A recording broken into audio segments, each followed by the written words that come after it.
প্রকৃত প্রেমিক স্বামী ওই যে বিবির দিকে তাকালে বুঝে নিবে এখন কাপড় লাগবে না, তেল লাগবে না, কসমেটিক্স লাগবে। আর প্রকৃত প্রেমিকা বিবি ওই যে স্বামীর চোখের দিকে তাকালে বুঝে নিবে এখন স্বামী কি পেতে চাইছে আমার কাছ থেকে, খাবার নেবে না পানি নেবে না কি নেবে না কোন জায়গায় আমাকে যেতে হবে। দুইজন চোখে চোখে তাকাবে, স্বামী বুঝে নেবে স্ত্রীর কে প্রয়োজন আর স্ত্রী বুঝে নেবে স্বামীর কে প্রয়োজন। এরা যখন প্রেমিক প্রেমিকা হবে তখনই বোঝা সম্ভব হবে।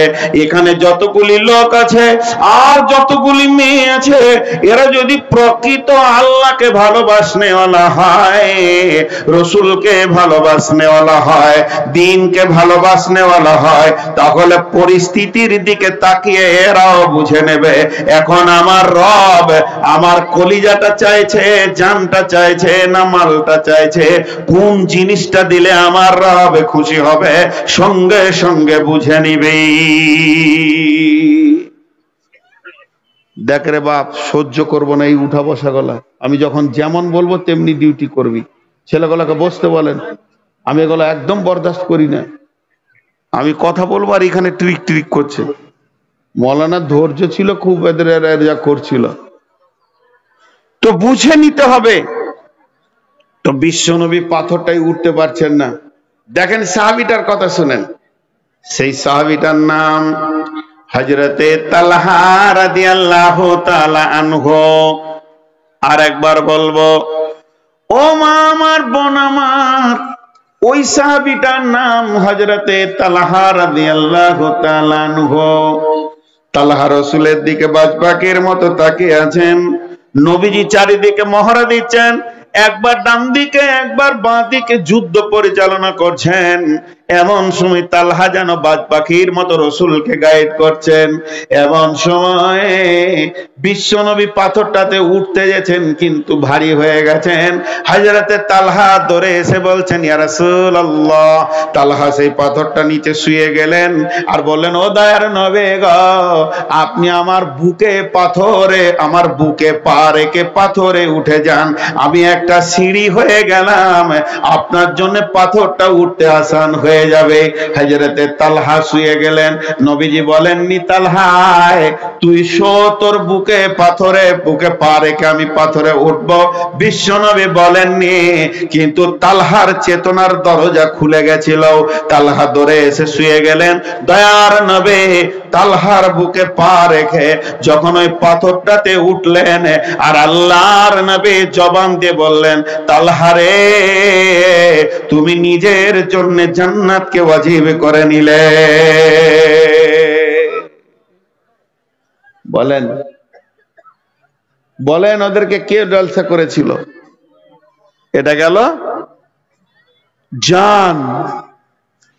এরপরে ঠিক উহুদের পূর্ব প্রান্তে জাবালে রুমা আছে। জাবালে রুমা ছোট্ট মতো একটা পাহাড়, সেখানে তীরন্দাজরা উঠে গেছে। বেঈমানরা রসুলকে লক্ষ্য করে তীরকে রেডি করেছে।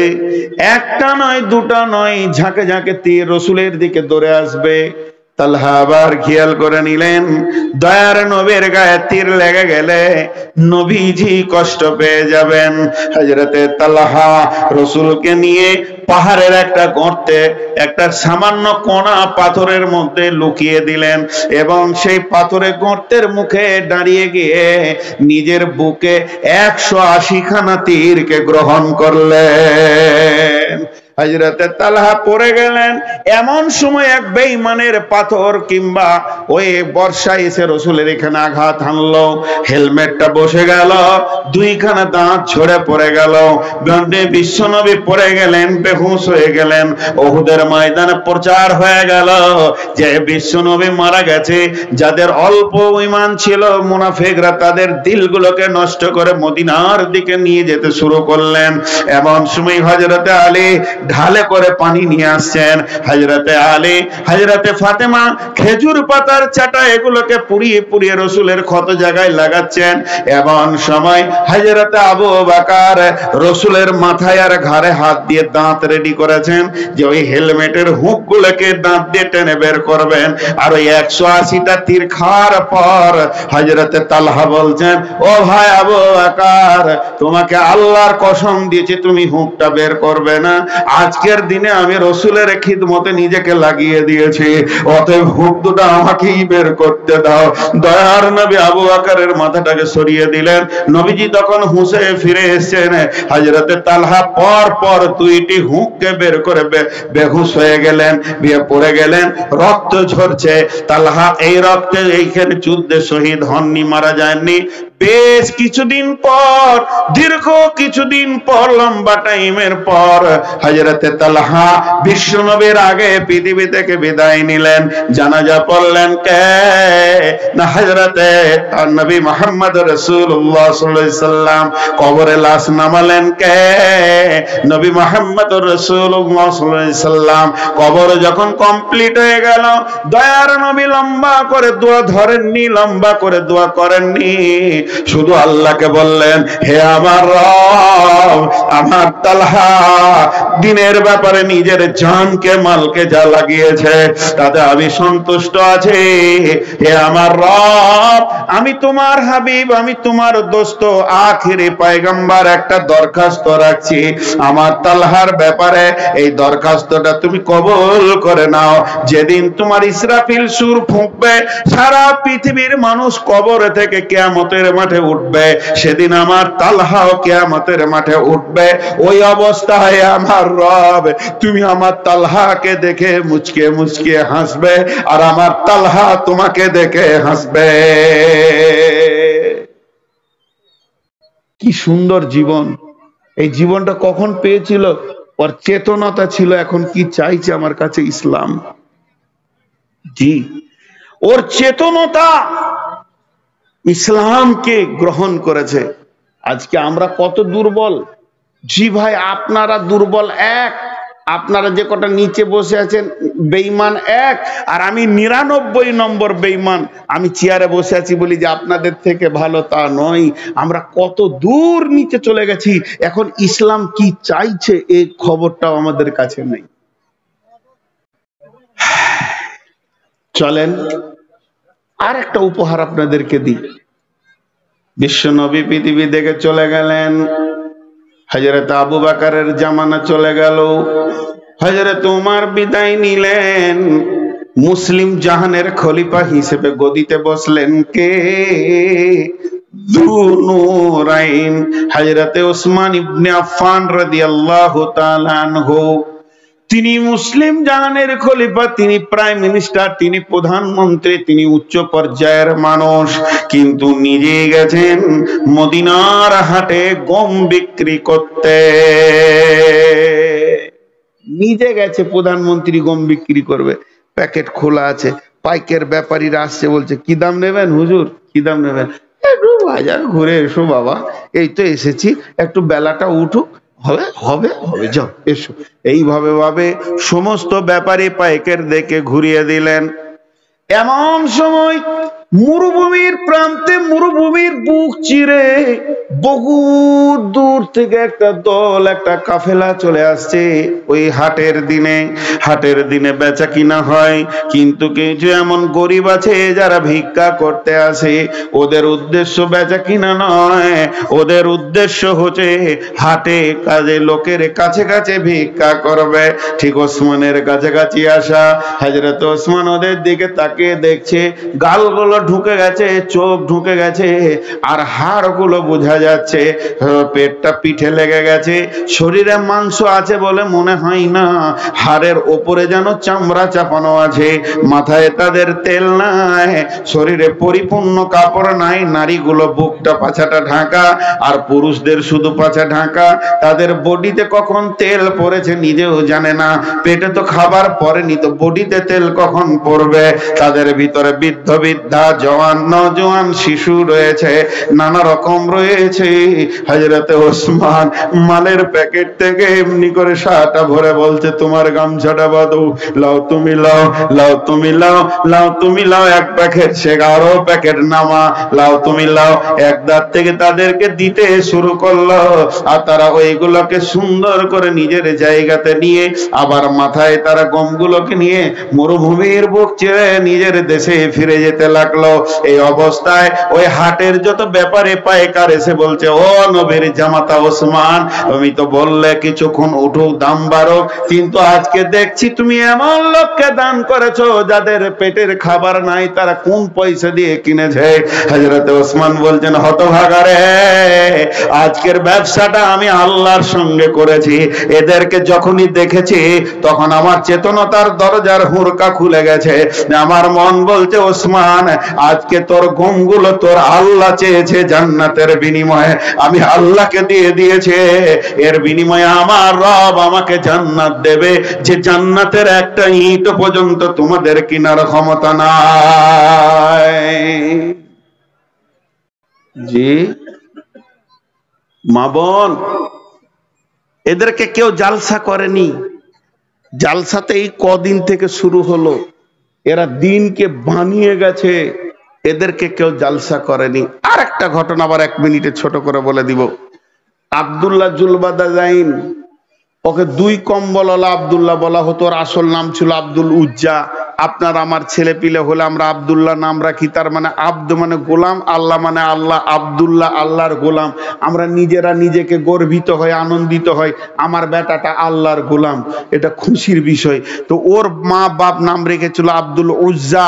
উজ্জা একটা ঠাকুরের নাম, ওর মা বাপ খুশি যে আমার বেটা ঠাকুরের গোলাম। কিন্তু ওই আব্দুল্লাহ যখন ঈমান আনলো, কালেমা পড়ে নিল, তখন ওর চাচা বলছে, চাচার দাপট বেশি ছিল, কেউ কেউ বলে চাচা বাঁঝা ছিল। তো 2 বাপের একটা বেটা মালে মালামাল লেগে গেছে ঘরে। এই অবস্থায় চাচা বলছে, বেরিয়ে যা ঘর থেকে। বলে কেন? বলে তুই মোহাম্মদকে, মোহাম্মদ সাল্লাল্লাহু আলাইহি সাল্লামের নামে কালেমা পড়েছিস, অপরাধ এটাই। যখন বেরিয়ে গেছে তো গোটা শরীরের সব টাকা পয়সা, সোনা দানা আংটি যা ছিল ওর কাছ থেকে তো কেড়ে লিল। বলছে কাপড় গোলাও খুলে দেন, নাঙ্গা করে তেড়ে দিল। মাকে বলছে আসছি, মা চোখে হাত দিয়ে একটা কম্বল ছুড়ে দিলে, তো বেটা অর্ধেক কোমর অর্ধেক গায়েলে রসুলের দরবারে চলে গেল। লম্বা ঘটনা, অত আমি বলছি না। বিশ্বনবী ওকে আসহাবে সুফফাদের সঙ্গে রাখলেন, মসজিদে নববীতে আসহাবে সুফফার জায়গা আছে। মাঝে একটা কথা বলে নি ভাই, 1 মিনিট, আপনাদেরকে বিরক্ত করছি, ক্ষমা চেয়ে বিরক্ত করছি। কেউ যদি হজ বা উমরা করতে চান, যদি নিয়ত থাকে উমরা করব, আমার সঙ্গে চলেন ইনশাআল্লাহ। আমি উমরা এবং হজের ট্রাভেলস নিজে করেছি, ইমাম ইন্টারন্যাশনাল এন্টারপ্রাইজ। ইনশাআল্লাহ আসেন, আমি নিজে থাকবো। আমার একটা কাফেলা রোজার পরে পরেই যাবে, 30 তারিখে। কাফেলাতে আমি নিজে থাকবো, আমার জামাইও থাকবে। আপনারা আসেন, আপনাদেরকে উমরার জন্য দায়িত্ব দিচ্ছি। অন্য কোনো ট্রাভেলসে যাবেন না তা বলবো না, আমি বলবো যেখানে আলিম থাকবে সেখানে যান। মক্কা মদিনায় গোটায় কোরআনটা মাখানো, যে ইতিহাসগুলো আমি বলছি, এই ইতিহাসগুলো ওইখানে গিয়ে আমি দেখাবো। ওহুদের প্রেক্ষাপটটা দেখাবো, বদরের প্রেক্ষাপটটা দেখাবো, কোন দিকে কি ছিল বুঝানোর সবারই দ্বারা সম্ভব হয় না। অতএব আমি দাওয়াত দিলাম, উমরায় কেউ বা হজে যেতে চাইলে আমার এই ট্রাভেলসে যাবেন। তো এখন আমি যে কথাটা বলছি, হযরতে আব্দুল্লাহ রসুলের কাছে যখন এলেন, তো আসহাবে সুফফা তো আর থাকার জায়গা করে দিলে। 1 দিন 2 দিন 5 দিন খেতে পায় না, তাদের ঘর সংসার নাই, ছেলে পেলে নাই, ওই সাহাবীদের কাছে থাকে। জোরে জোরে কোরআন পড়ছে। সাহাবীরা বললো, আব্দুল্লাহ এত জোর কোরআন পড়ছে, আমাদের ঘুম হয় না। নবীজি বলেন, ওকে মানা করতে পারবো না, জান ভরে কোরআন পড়তে দাও। ওই ইসলামের জন্য কত কত কোটি কোটি মালের বুকে লাত মেরে দিয়ে চলে এসছে। দেখুন ফকির হয়ে গেছে, একটা কম্বল গায়ে একটা। এবার মালের প্রতিযোগিতা শুরু হয়েছে। মালের প্রতিযোগিতা কি? বিশ্বনবী এলান করলেন, যার জামাল আছে তোমরা মসজিদে নববীতে জমা করে দাও। দেখেন মানুষের মিজাজ দেখেন। আমি বলছি কোরআন হাদিস, আর ওরা জায়গা একটু বাড়ানোর চেষ্টা করছে, তো ওই দিকেই সব তাকাইছে, মনে হচ্ছে ওইটা হলেই ভালো হয়। তাহলে আগামী বছর কমিটিদেরকে বলবো এইখানে জায়গা নিয়ে কুদোকুদি করবে, তাও খানিক্ষণ আপনারা দেখে জানে শান্তি পাবেন। জায়গার নাটক করবেন গো কমিটির লোক, একজন বলবে এখানটা আমার, একজন বলবে একটু বাড়া একটু করা, এরা বসতে চুপচাপ। ওইটাই দেখার এত কেন আছে? এদিকে ধ্যান দেন, এত বড় সোনালী ইতিহাস বলছি। ওই আব্দুল্লাহ দুইটা কম্বল নিয়ে বসে আছেন। বিশ্বনবীর তরফ থেকে এলান হলো মুতার প্রান্তে সৈন্য নিয়ে যেতে হবে, সামান নাই, নিজের মাল তোমরা জমা করো। মসজিদে নববীতে মাল জমা হতে শুরু হলো। ডান দিকে বাঁ দিকে সামনে পেছনে সমস্ত মাল এসে যখন জমা হতে শুরু করলো, আব্দুল্লাহ খালি উঠছে আর বসছে। এইটা দিলে তো গা খালে, এইটা দিলে তো পাচা খালে, আমার কাছে একটা খেজুরও নাই যে আজকে মালের ইবাদতে দানের প্রতিযোগিতায় আমার আব্দুল্লাহর নামটা লিস্টে আসবে, আমি হাতটা একবার মালের কাছে দিব, এত ব্যবস্থা আমার কাছে নাই। অনেকক্ষণ চেষ্টা চরিত্র করে কিছুই খুঁজে যখন পেল না, আব্দুল্লাহ রসুলের সামনে এসে দাঁড়িয়ে গেছেন। নবীজি বলছেন, আব্দুল্লাহ তুমি, আব্দুল্লাহ তুমি। এ কথা বলার কারণ হচ্ছে আজকে তো চলছে মালের ইবাদত, তবে কেন তুমি? তোমার তো কোনো মাল নাই। আব্দুল্লাহ চোখের পানি ছেড়ে অঝর নয়নে কাঁদছেন আর বলছেন, ও দয়ার নবী গো, আমি অনেকক্ষণ থেকে ভেবেছি কি দিব কি দিব কি দেব, এই লিস্টে যেন আমার নামটা থাকে। আমি কিছু খুঁজে পেয়েছিলাম না, খালি উঠছিলাম আর বসছিলাম। এখন একটা জিনিস খুঁজে পেয়েছে, আপনি যদি কবুল করেন আমি আব্দুল্লাহ নিজেকে ধন্য মনে করব। বলো তুমি কি দেবে? আব্দুল্লাহ বলতেন, ইয়া রাসূলুল্লাহ, আমি আমার জানটাকে মুতার প্রান্তে দিতে চাইছি, আপনি একবার কবুল করে নেন। নবী